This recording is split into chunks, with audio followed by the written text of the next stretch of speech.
Segredos do ocultismo.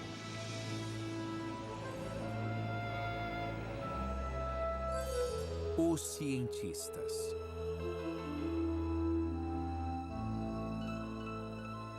Pode a mente humana afetar o universo, controlar o ambiente ou mesmo o tempo? Os cientistas continuaram de onde os praticantes do ocultismo pararam e buscaram resolver mistérios que os magos há muito tempo tentavam entender. –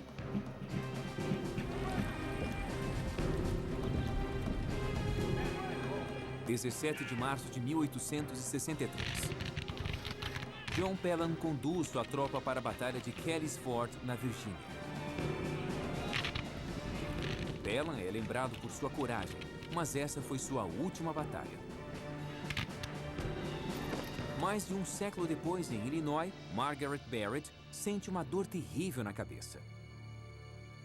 Teriam essa enfermeira do meio oeste e um major da Guerra Civil alguma conexão?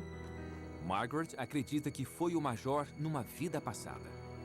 Quando as pessoas têm uma experiência com vidas passadas, a verdade é inquestionável. É uma prova autoevidente. Qualquer um pode duvidar da existência dessa vida passada, menos a pessoa que a experienciou. Você não pode tirar isso dela. Ela sabe. A maioria pensa diferente, mas homens como Isaac Newton, Galileu e Carl Jung são responsáveis por alguns dos maiores avanços da ciência, que um dia foram considerados misticismo. Como saber se coisas que vemos hoje como sobrenaturais e inconcebíveis não se mostrarão ciência totalmente legítima daqui a 50 anos? Desde a Renascença, os cientistas foram muito além das fronteiras estabelecidas. Antes da era da tecnologia, os cientistas confiavam na crença e na intuição. Os primeiros ocultistas acreditavam que o universo era um campo de consciência que eles acessavam para decifrar a obra dos deuses. Achamos que estamos separados uns dos outros, mas nós somos parte de um vasto universo. Essa é a ideia central que os magos ocultistas tinham. Eles expressavam muito bem quando diziam, assim no céu como na terra. Significa que não importa para onde olhemos, os padrões são os mesmos. No nível microscópico, no nosso nível ou no nível cósmico. Aqueles magos acreditavam que o universo e a mente estavam ligados. Uma conexão que os físicos quânticos ainda estão tentando provar. As pessoas acham isso eletrizante, essa sobreposição que existe entre o modo como o cérebro funciona e como o universo funciona. Mas outras práticas da nova era, como o uso da mediunidade e a exploração de vidas passadas, não são aceitas. Todas essas experiências que dizem ser ocultistas, às vezes se originam do corpo de uma patologia cerebral. E isso faz a gente repensar sobre a causa desses fenômenos. Só porque pessoas com epilepsia no lobo temporal experienciam Deus, não precisam negar a ideia de Deus. Mas isso te faz pensar sobre o que é experiência religiosa, porque há conexões neurais que predispõem à religiosidade e ao misticismo. O elo entre magia e ciência sempre foi forte. E uma vez que o místico é aprovado, se torna um fato científico. É uma busca que tem moldado a visão de mundo do homem desde os tempos de Newton. Isaac Newton nasceu no século XVII, quando o homem ainda acreditava que a Terra era o centro do universo. Ele é conhecido tanto como o pai da ciência moderna, como o último dos grandes magos. Newton era de um intelecto extraordinário. Ele podia se concentrar por horas intermináveis, às vezes durante dias, numa única questão, e mantinha em mente todas as partes. Newton imaginava vividamente suas teorias e somente depois as levava para o campo dos experimentos, uma prática hoje chamada de estado alterado de consciência. As pessoas podem fazer isso ao correr ou se exercitar. Dá para fazer isso jejuando, dá para fazer isso bebendo, se drogando, dá para fazer isso rezando, meditando, ou então pela hipnose. Há muitas práticas diferentes ao longo de milhares de anos pelas quais as pessoas alteram seus estados de consciência. Eu acho que a criatividade requer algo como a aceitação da intuição, a aceitação da inspiração, como ponto de partida para ideias que se revelam profundas, importantes, mesmo as ideias científicas. Se você se abre para o cosmos, você se abre para novos conhecimentos. Newton se apoiava em grande parte num homem que morreu em 1642, o mesmo ano em que ele nasceu, Galileu. Quando Galileu estava mapeando as estrelas e os planetas, a astrologia já era uma ciência de alguns séculos. Nas antigas escolas de mistério, vamos dizer dos egípcios, assim como dos pitagóricos, a meta era se conectar com os deuses e implorar que eles fizessem algo. Os deuses, com seu poder, poderiam atender. Galileu não estava tentando contatar os deuses, ele estava tentando explicar sua obra. Durante a Renascença, os cientistas seguiram os ensinamentos de Aristóteles. As teorias desse grego do século III a.C. eram aceitas pela Igreja Católica. Bem, a ideia de movimento era muito diferente do que nós entendemos hoje em dia. A noção era de que todo tipo de objeto ou substância tinha seu lugar natural. E a terra estava embaixo, depois a água, o ar e o fogo, e por cima a quintessência da qual o céu era feito. Os objetos tenderiam a permanecer em seus locais naturais, e para movê-los você precisaria empurrá-los continuamente. Ele também dizia que a Terra era o centro do sistema solar e que um objeto pesado cairia mais rápido que um mais leve. Até Galileu, essas eram verdades aceitas. Galileu confirmou que a Terra girava em torno do Sol. Aristóteles achava que a matéria cai porque conhece seu lugar no cosmo. A mão de seu criador a guiaria de volta ao local de origem. A compreensão de Galileu da gravidade era bem mais avançada. E ele usou métodos científicos para provar suas teorias. Aristóteles, um grande pensador, achava que objetos pesados caem mais rápido do que objetos leves. E precisaria de 5 minutos para testar isso. Tudo o que ele precisava era de 5 minutos para subir numa casa, pegar uma rocha, uma ervilha e jogá-las ao mesmo tempo. Ele nunca testou. A razão é que o conceito de experimento é estranho para a mente humana. Mas não para Galileu. Ele fez o experimento e viu que eles caem no mesmo ritmo. É por isso que pensamos em Galileu como um grande gênio. Porque ele mesmo disse, podemos fazer perguntas sobre a natureza, não ter noções pré-concebidas. Podemos começar nos perguntando, o que acontecerá se eu jogar a rocha e a ervilha? E veja só, ele descobriu algo contra-intuitivo, que qualquer um pode testar e verificar. Galileu desacreditou completamente a sagrada visão de mundo aristoteliana endossada pela Igreja e pagou caro por isso. Os cardeais da Inquisição rejeitaram suas teorias. Ele continuou publicando e por isso foi considerado culpado por heresia. Galileu foi condenado à prisão domiciliar em 1633 e passou o resto da vida sob a vigilância da Inquisição. Levou 350 anos para a Igreja admitir que estava errada. Nesse meio tempo, Newton havia confirmado as conclusões de Galileu. Isaac Newton era fascinante. Ele nasceu num dia de Natal, era filho de uma viúva. Ele foi criado em um ambiente um tanto austero até sair para a universidade e jamais abandonou a academia. Ele estudou pelo resto da vida. Desde jovem, estudou tudo o que havia disponível para estudar. A Renascença havia se alimentado da redescoberta de textos perdidos dos antigos gregos e dos ocultistas. Acadêmicos como Newton se empenhavam para descobrir novas ideias da ciência, religião e magia. Newton não era apenas um cientista, era um alquimista declarado. Muitos dos homens mais brilhantes da história, inclusive Isaac Newton, foram para a alquimia, foram atrás de várias questões ocultas porque queriam descobrir como as coisas funcionam e queriam ir tão longe quanto precisavam para satisfazer suas mentes curiosas. Na época de Newton, não havia grande distinção entre magia, espiritualidade e ciência.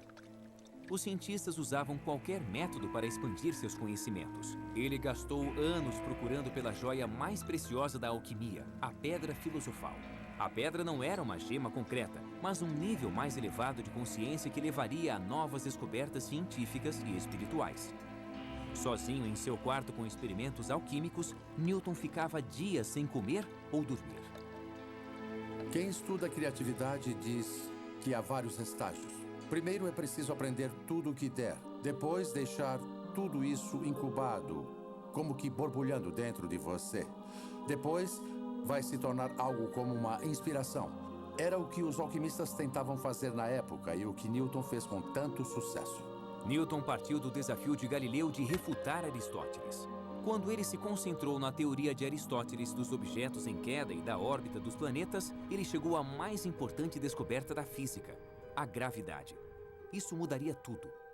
Quando Newton pensou na gravidade, ele teve que conceber a ideia de que dois corpos podem atrair um ao outro à distância. E ainda hoje nós lutamos para entender como isso acontece. Quero dizer, como é que o Sol sabe que Júpiter está ali? Ninguém sabe. O ramo emergente de cientistas empiristas se sentiu desconfortável com a ideia de que um objeto pode afetar outro objeto sem tocá-lo, sem estar conectado com ele de algum jeito. Mas eis que Newton surge com uma teoria matemática que se encaixa perfeitamente nas observações astronômicas, mas que requer que haja uma força entre dois objetos diferentes quando não há nada entre eles. Ele basicamente se baseava na ação à distância, não importando o quanto isso incomodasse a ele mesmo ou qualquer outro. Newton também foi o primeiro a descobrir as propriedades da luz e acreditava que a luz era composta de partículas. A visão aristotélica de mundo não aceitava a ideia de átomos, de componentes indivisíveis dos objetos. Mas fica bem claro nos textos de Newton sobre a luz que ele teve algumas ideias definidas sobre isso. Ele pensou na luz como uma corrente de minúsculas partículas movendo-se rapidamente, corpúsculos, como ele a chamou. Em 1687, Newton publicou sua obra-prima, Principia, e se tornou uma sensação internacional. Nesse livro, ele desenvolveu suas 3 leis do movimento: a lei da inércia, a relação entre força e movimento e a última regra: para toda ação, há uma reação oposta e de igual intensidade. Em 1660, um espectro do passado assombrava Londres: a peste negra. 70 mil pessoas morreram e logo depois houve o grande incêndio. Mas em meio a esse tumulto, havia uma sede por ciência. Em 1660, um grupo de elite de cientistas britânicos formou a Sociedade Real, a primeira organização da história devotada à ciência. A Sociedade Real começou como uma espécie de clube dos inteligentes. Eles se reuniam e discutiam todo tópico concebível. Talvez fosse um pouco arriscado, é claro, porque a todo momento a Inglaterra tinha espasmos de repressão religiosa. A ameaça da igreja não os deteve. O próprio Newton liderou a Sociedade Real por 24 anos, mas este foco quase místico iria inspirar uma nova geração a olhar para o universo interior. O cérebro humano, olhado superficialmente, é uma máquina bem ajustada de neurônios e nervos perfeitamente sincronizados para movimento, aprendizado ou até defesa. Mas o cérebro não tem apenas impulsos elétricos. Este órgão notável contém pensamentos, memórias e alguns diriam até mesmo a alma. A descoberta da gravidade por Newton transformou a maneira como a ciência entendia o universo, mas outro membro da Sociedade Real, Thomas Willis, estava prestes a superar Aristóteles em outro campo, a medicina. Willis começou a primeira exploração científica do cérebro e de seu software, a mente. Thomas Willis foi um físico inglês. Ele descobriu como estudar o cérebro, o que era difícil de fazer, porque o cérebro deteriora poucas horas depois da morte. O progresso na medicina vinha sendo obstruído por um duradouro tabu contra a dissecação do corpo humano. Foi preciso um certo relaxamento das regras para que a dissecação ocorresse. Muitas vezes os praticantes eram de fato criminosos, eram considerados criminosos apesar de serem cientistas. Aquilo era contra a lei e ia contra tudo e todos dissecar um corpo humano. Até a Renascença, os eruditos acreditavam na visão de Aristóteles de que o coração era a casa da mente. Poucos na medicina poderiam conceber que aquela massa branca, disforme dentro do crânio, poderia ser a morada da razão e da expressão artística. Willis suspeitava que o cérebro tinha mais do que seus colegas supunham. Então ele descobriu uma maneira de preservar o cérebro para distinguir cada uma de suas partes, de uma maneira que ninguém soube fazer antes. Como Newton, Willis era um alquimista e usava o experimento para tentar chegar à verdade. Willis foi o primeiro a dissecar os nervos que levam ao cérebro. Ele explicou como funcionam em conjunto. Suas aulas deixavam as audiências enfeitiçadas. Em 1664, ele publicou Cerebri Anatomy, na época o mais completo estudo do cérebro. Um jovem estudante chamado John Locke partiu de seu trabalho para investigar a natureza do pensamento. Locke era, antes de mais nada, um filósofo. Em 1660, ele havia publicado um ensaio sobre a compreensão humana, também se distanciando de Aristóteles. John Locke desafiou a noção aristotélica de que as ideias eram inatas na mente humana. Ele preferiu se focar no desenvolvimento das ideias, no desenvolvimento de seu processo e em como o cérebro apreende o universo. Foi, de fato, uma das primeiras tentativas de descrever uma neurociência e o que o cérebro faz. A neurociência se tornou uma nova disciplina que permanece cheia de mistérios. É verdade que há um cérebro com os neurônios em ação e há uma mente.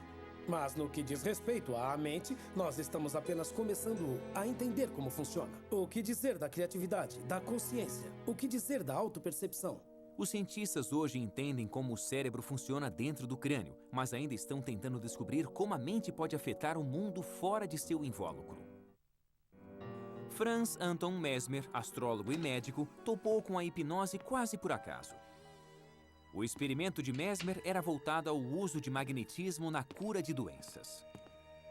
Franz Mesmer fazia com que as pessoas sentassem numa banheira e usava ímãs nessas banheiras. Ele mencionava o magnetismo animal. É muito interessante porque os ímãs voltaram à moda hoje.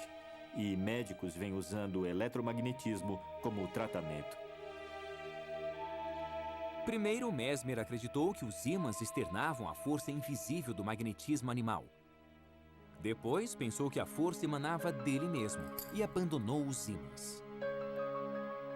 Na verdade, Mesmer só havia redescoberto outra arte ocultista perdida. O primeiro registro de hipnose induzida num papiro que está no Museu Britânico se deu na corte de Quéops, no Egito, mais de 5.000 anos atrás.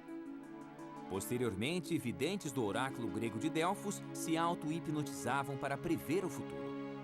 A hipnose, tal como praticada hoje nos Estados Unidos, começa com Franz Mesmer. Mas se você olhar mais para trás, toda cultura tem um jeito de entrar em transe. Pode ser usando música, pode ser usando dança, pode ser sentado em meditação. Seu tratamento se tornou popular em 1770 e a fama de Mesmer logo se espalhou quando inúmeros pacientes afirmaram terem se curado através do mesmerismo. Ele podia colocar as pessoas em transe e sugerir a elas coisas que eram boas, como se curarem, como ficarem bem. Ele ficou famoso por isso, o que levou à criação de um comitê de cientistas. Aliás, Benjamin Franklin era um deles. Eles tentavam decidir se algo daquilo era real ou não. Eles disseram, bem, o mesmerismo funciona, mas achamos que funciona por causa da imaginação, não por um princípio operacional. Mesmer foi acusado de charlatanismo por muitos. Mas em 1843, o cirurgião londrino John Ellison começou a usar o que chamou de coma hipnótico para realizar uma cirurgia complexa sem dor. A anestesia ainda não havia sido inventada e a técnica de Ellison resultou em mais de 300 operações bem-sucedidas. Mas a influência de Mesmer teve vida curta. Com a descoberta do éter, a hipnose foi novamente dispensada pela medicina tradicional. Então, em vez de aceitar a ideia de que nossas crenças podem nos ajudar a nos curarmos e nos recuperarmos, eles apenas descartaram a obra de Mesmer. Mas ele havia criado os fundamentos da hipnose moderna, uma prática que hoje é aceita normalmente como uma forma de tratamento pela medicina. A hipnose requer sugestão e imaginação. Nosso corpo não pode distinguir entre experiências reais e imaginadas. Por exemplo, há um estudo recente sobre raiva e doenças cardíacas. Para deixar as pessoas com raiva, os pesquisadores faziam com que elas imaginassem situações que as deixassem com raiva. E quando elas se imaginavam com raiva, seus corpos respondiam como se houvesse um motivo, uma causa para a raiva, e havia uma mudança notável. Mas o mais belo desse experimento é o poder da imaginação. Nossa imaginação pode nos deixar nervosos. Nossa imaginação pode nos deixar alegres ou tranquilos. Se ficamos com raiva ou alegres, é escolha nossa. Todo um campo de medicina alternativa se desenvolveu utilizando técnicas de sugestão para promover a cura. Há mais de 22 estudos realizados com visualizações na cura do câncer. 18 deles mostram conclusivamente que a visualização ajuda a combater o câncer. Não é surpresa. Obviamente, a nossa mente regula funções corporais. Então, se você pode influenciar a mente, seja pela meditação, seja desenvolvendo certas frequências de ondas mentais, seja apresentando imagens e ideias, é claro que você deverá obter um efeito na materialidade da doença ou uma eficácia no tratamento. Cientistas estudaram o fenômeno cuidadosamente, mas ainda não é claro como e por que ele funciona. Há 2 critérios quando se encontra um novo fenômeno. Um é, ele se encaixa no panorama do que sabemos em ciência? Ou sobre a mente? O segundo é, pode repeti-lo? A hipnose é rejeitada pela primeira razão, que não é o melhor motivo. Ou seja, como situá-la no que sabemos sobre mente e cérebro? O que é hipnose? Como você entra na mente de alguém e o faz abanar a mão ou agir como um bobo? Não faz sentido. Rejeite. Mas e o segundo critério, repetibilidade? Você pode repeti-la até em centenas de pessoas. E isso vem nos desafiando há uns 100 anos. Sabemos que é um fenômeno válido, perfeitamente legítimo, mas só não temos uma explicação para ele. Antes de Mesmer, os médicos lutaram por séculos para entender os problemas que eles viam em seus pacientes e que não podiam ser explicados pela ciência médica da época. Em 1885, a humanidade estava mudando. Carl Benz havia criado o primeiro veículo movido a gasolina. O Dr. Sigmund Freud estava numa grande empreitada, tentando resolver os problemas emocionais de seus pacientes. Ele tentou a hipnose. Colocando seus pacientes em transe, ele descobriu que eles se lembravam de traumas do passado. Os físicos haviam desenvolvido uma nova compreensão sobre a energia. Ela não podia ser destruída, apenas transformada. Freud se inspirou nessa descoberta. Ele era brilhante, tinha opiniões firmes e era um grande estudioso. Então, ele olhou à sua volta e viu um conhecimento sistematizado que ganhava força no que era chamado de ciência natural e que depois se tornou a física. Ele pegou aquelas metáforas e as passou para a psique. Freud descobriu o inconsciente. Ele viu a personalidade humana como um sistema de energia psíquica. A energia que não se expressava conscientemente se desviava para o inconsciente do paciente, criando as neuroses. Freud identificou a energia sexual reprimida como a causa de toda doença mental. E as ideias dele ainda estão muito em voga. Ainda pensamos em como nossos desejos mais profundos são reprimidos e suplantados por outras motivações. É a extrapolação freudiana do modelo físico para o domínio psíquico. Freud inventou a psicanálise como um método para liberar os traumas sexuais enterrados no inconsciente. Era uma nova fronteira no estudo da consciência, e apesar de muito do trabalho de Freud ter sido contestado, sua obra propiciou os fundamentos da psicologia moderna. Conservador, Freud jamais se deixaria identificar como um ocultista, mas um de seus seguidores provaria ser tanto um pioneiro nessa área quanto um praticante de ocultismo. Ele queria saber tudo a respeito de tudo, ele lia de tudo. Ele viajou para a África, viajou para a Índia, ele viajou para a América. Ele era alguém que tinha um apetite voraz pela experiência e por tentar entender a psique em todos os tempos e locais e em todos os cantos do planeta. Carl Jung nasceu 10 anos antes de Freud inventar a psicanálise. Filho de um pastor, Jung conduziu experimentos espiritualistas. Ele se tornou psicólogo para explorar as dimensões da mente, mas por toda a vida nunca perdeu o fascínio pelo oculto. Seu herói, Freud, se tornou tanto seu mentor quanto seu maior rival. Ele não conhecia Freud até 1907. E quando eles se viram, conversaram por 13 horas seguidas. E uma das coisas que vieram à tona foi o ocultismo. Jung havia sido um defensor da teoria sexual de Freud sobre a histeria antes de se conhecerem. Ele a defendeu publicamente, mas não achava que a teoria sexual explicava tudo. E quando ele se sentou com Freud por 13 horas, Freud assumiu uma expressão muito séria.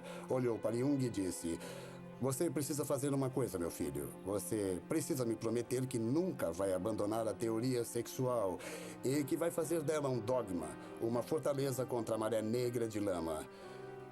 Então ele hesitou e disse: "Do ocultismo." Jung se recusou a acreditar que a repressão sexual explicava tudo e não pensava em desistir do ocultismo. e Freud garantiu que Jung pagaria o preço. Jung, na época da ruptura com Freud, era presidente da Associação Internacional de Psicanálise. E Freud não queria deixar a instituição a cargo de Jung. Então, nos bastidores, quase numa prática ocultista, ele formou um pequeno comitê e deu a cada um dos membros um anel e fez com que cada um jurasse segredo. Então, eles começaram uma certa conspiração para se livrarem de Carl Jung. Depois de romper com Freud, Jung caiu numa depressão de 6 anos. Ele se retirou para sua casa de campo em Bollingen. Como Newton, muitos séculos atrás, ele estava em busca de sua própria pedra filosofal. Ele lutou contra sua depressão e emergiu com um novo tipo de psicologia, imbuída de pensamento místico. Ele usou cartas de tarô, usou astrologia. Mas mais importante do que cartas de tarô ou astrologia é que Carl Jung acreditava na intuição. Jung disse uma vez: o que o terapeuta faz é por seu paciente em contato com a intuição. E quando o terapeuta faz isso, seu trabalho está feito. Durante seu retiro, Jung concluiu que era pela astrologia, a alquimia, a mitologia e o I Ching que os primeiros magos investigavam a consciência humana. E deu seu grande salto, vendo a psique como um campo de energia muito maior do que a personalidade individual. Ele a chamou de inconsciente coletivo. O inconsciente coletivo inclui todas as coisas que não nos são pessoais, que nos transcendem, que são os conteúdos transpessoais e impessoais do inconsciente, que Jung chamou de arquétipos. São componentes tipicamente humanos que não têm nada a ver conosco pessoalmente, não dizem respeito a experiências pessoais, não são sobre nossa mãe ou nosso pai, são sobre nossa própria ideia de mãe e pai. Tanto Jung como Freud praticaram os estados alterados da consciência usados por magos para obter seus maiores insights. Para Freud, era um método de associação livre. Para Jung, era um método de imaginação ativa, onde você deliberadamente induz a fantasia e fala sobre aspectos de você que estão personificados em formas imagéticas. É como no ocultismo, na mediunidade ou nas sessões, pensando que você fala com os mortos, quando na verdade você fala consigo ou com diversos eus interiores. Freud havia isolado a personalidade num pacote de neuroses, guiado apenas pela repressão sexual, ao passo que Jung levou o individual a um patamar maior, um lugar mais vasto da humanidade, com sentido e continuidade. Nós temos tanto o inconsciente pessoal como o inconsciente coletivo. O inconsciente pessoal está mais alinhado com a nossa alma e o inconsciente coletivo é a sabedoria, os arquétipos, os mitos, as universalidades que qualquer um pode tatear. Então todos temos nosso caminho pessoal e todos temos um caminho coletivo. As ideias de Jung inspiraram muitas práticas da nova era. A mediunidade pode talvez vir de algo como o inconsciente coletivo de Jung. Provavelmente a maioria dos médiuns diria que vem de um nível mais alto de sabedoria. E talvez seja a mesma coisa. Sem dúvida, esse é um conceito que se relaciona com o inconsciente coletivo. Mas a apresentação típica é como se uma entidade, uma alma desencarnada, um grupo delas que existisse em outra dimensão, decidisse nos ajudar ao incorporar sua sabedoria num de nossos amigos ou vizinhos. Durante séculos, o estudo do universo e da mente foram disciplinas separadas. Em 1905, com 30 anos de idade, Jung conheceu um jovem alemão que trabalhava como escriturário num escritório de patente suíço, Albert Einstein. De certa forma, Einstein tinha um coração místico.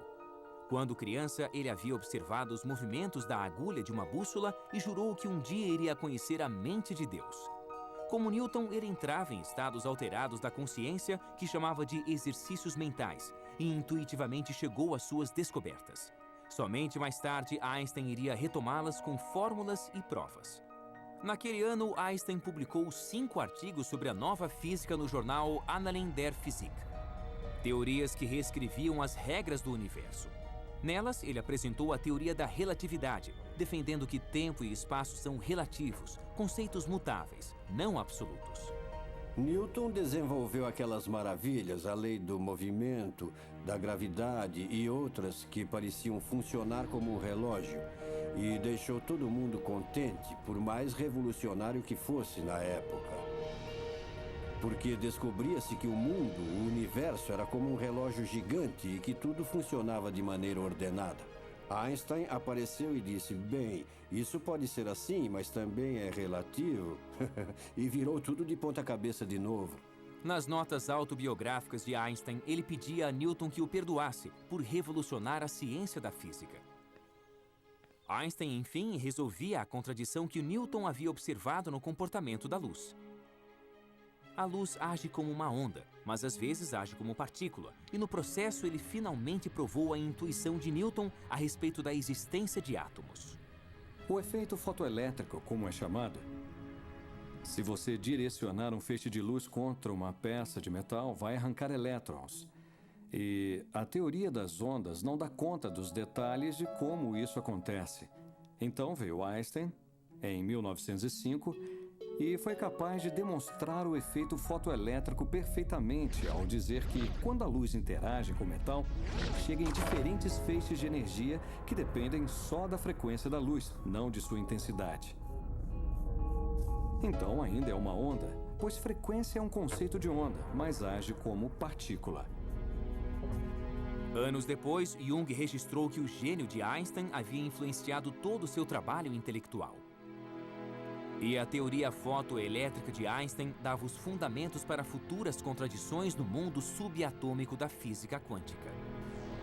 A consciência parecia afetar o universo. Einstein tinha uma convicção basicamente filosófica, de que a teoria da física poderia ser completa, de que se você souber tudo o que há para saber sobre um sistema, você pode prever tudo o que vai se passar dali em diante. Na física quântica não há absoluto. Tudo muda de acordo com a observação. Há uma frase famosa de Einstein que é: Deus não joga dados com o universo, que ele repetiu tantas vezes que um de seus colegas, não sabemos quem, disse: dá para parar de dizer a Deus o que fazer? Einstein rejeitou a física quântica, mas a física quântica não poderia ser ignorada. Os conceitos do ocultismo iriam ajudar a entender algo sobre esse território não mapeado. Para o novo ramo de físicos quânticos, a própria mente tinha um papel integral. O comportamento da matéria depende completamente do observador. A ideia de que a física ou de que a realidade física é, de certa forma, um construto da mente ou que dependa dela, é certamente uma das maneiras de se interpretar a mecânica quântica, e esse é um dos motivos pelo qual se gera tanta discussão, porque algumas pessoas gostam muito dessa ideia e outras detestam. Os físicos quânticos chamam isso de problema do observador.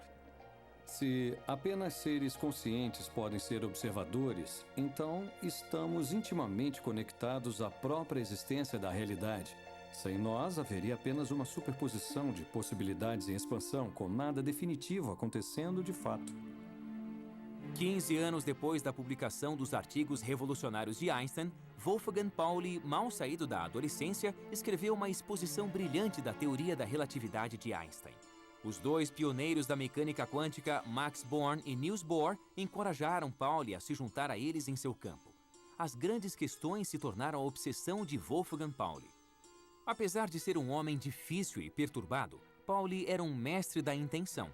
Os cientistas falavam do efeito Pauli. Seus colegas nos laboratórios experimentais de física diziam: Pauli, por favor, fique longe. Porque assim que ele chegava no laboratório, todos os experimentos paravam de funcionar. Eles diziam até mesmo que se Pauli chegasse à cidade num trem, os experimentos iriam parar de funcionar. Ele, como muitos outros que tomamos como grandes cientistas, era um propositor consumado. Ele podia projetar o que estava para acontecer, e acontecia de certa maneira. Ele era um dos mais criativos pensadores da mecânica quântica, por isso. Pauli, como Newton, mergulhou fundo em seu trabalho e acabou tendo um colapso mental. Em 1948, ele foi ao recém-criado Instituto C.G. Jung, em busca de ajuda do agora famoso psicólogo. Assim que ele entrou no quarto, o efeito Pauli ocorreu. De repente, um vaso caiu no chão. Ambos diriam mais tarde que, quando o vaso se estilhaçou, eles reconheceram seus destinos. Juntos, eles tentariam compreender o universo usando tanto a física quanto a psicologia. Pauli se tornou um dos grandes contribuidores no desenvolvimento da física quântica, em parte pelas intuições de que ele se valia e, ao menos em parte, pela colaboração com um grande pensador intuitivo, Carl Jung, num campo bem diferente do seu. E, por sua vez, Jung entendeu muito mais e foi mais capaz de expressar com rigor as coisas que sabia devido às contribuições de Pauli. O próprio incidente os levou a desenvolver o conceito de sincronicidade, onde dois eventos supostamente aleatórios colidem para criar significado. Sincronicidade, como Jung define, é a correspondência entre um estado psíquico interior, um estado psicológico e algum evento externo.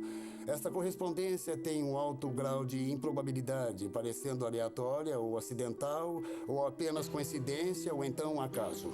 Jung e Pauli combinaram seu brilhantismo e sua intuição e chegaram a uma teoria do universo.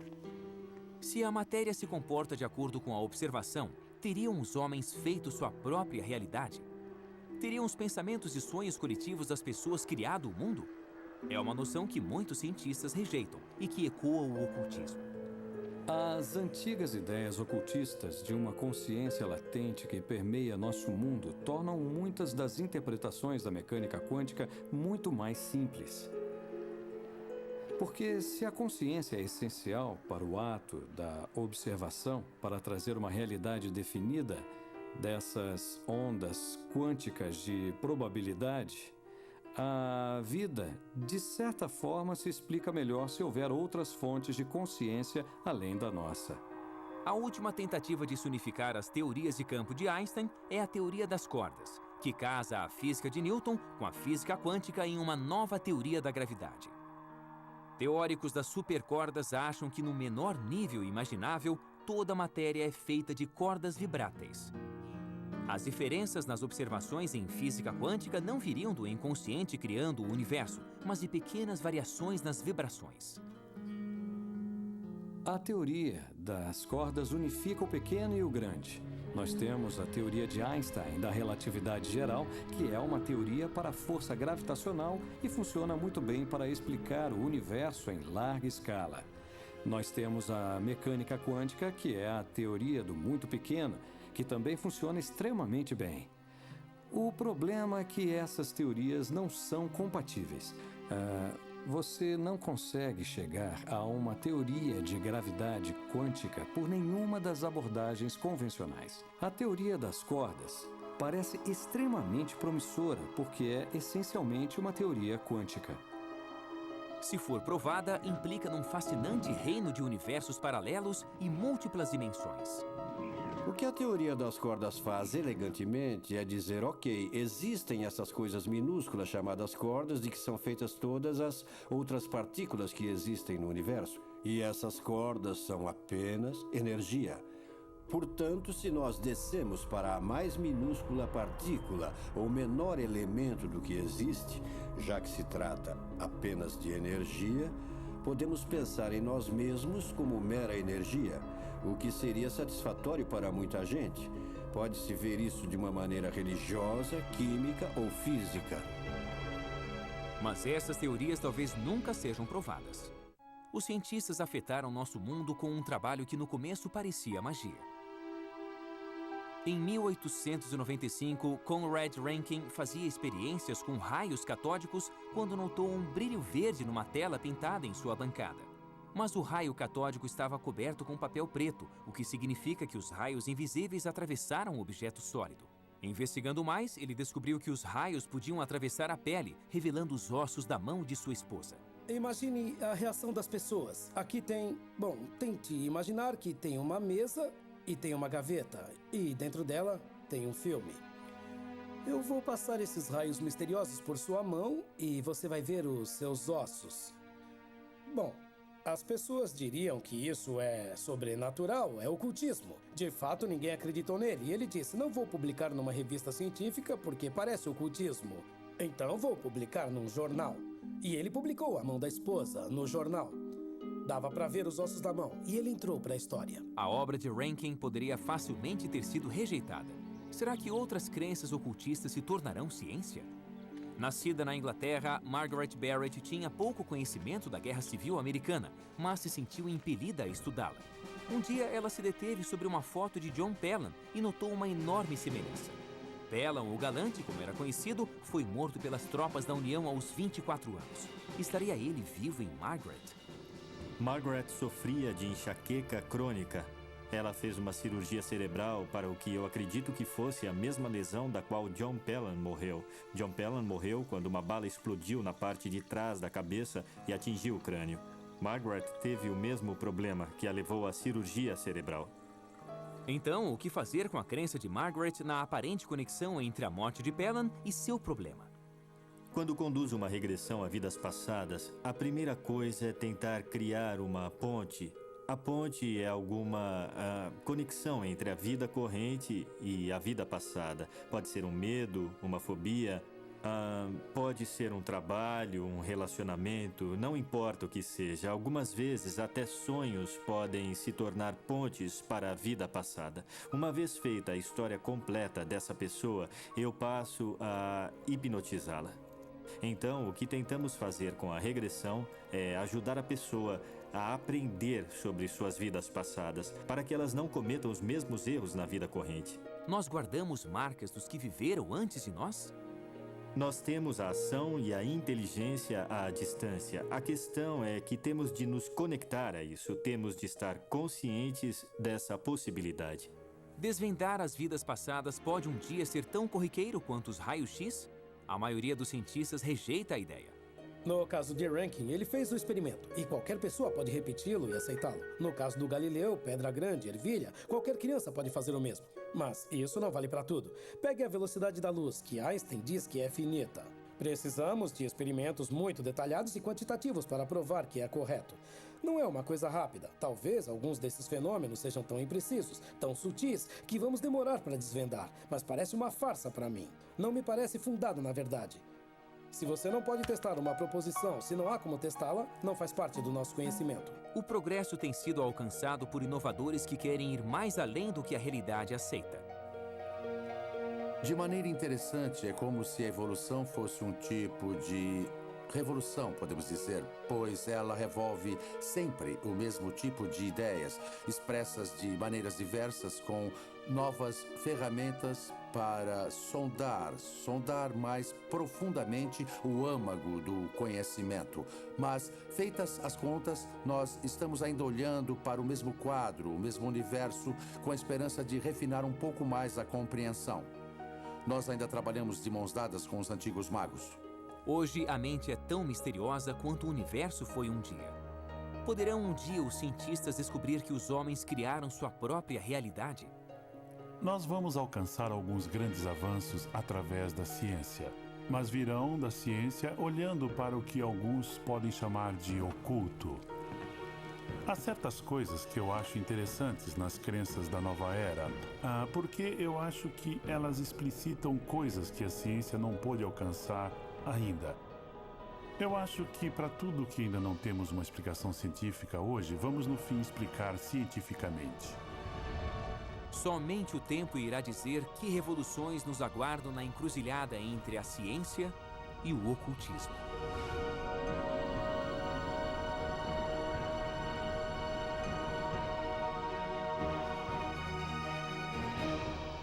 Versão brasileira, Tempo Filmes, São Paulo.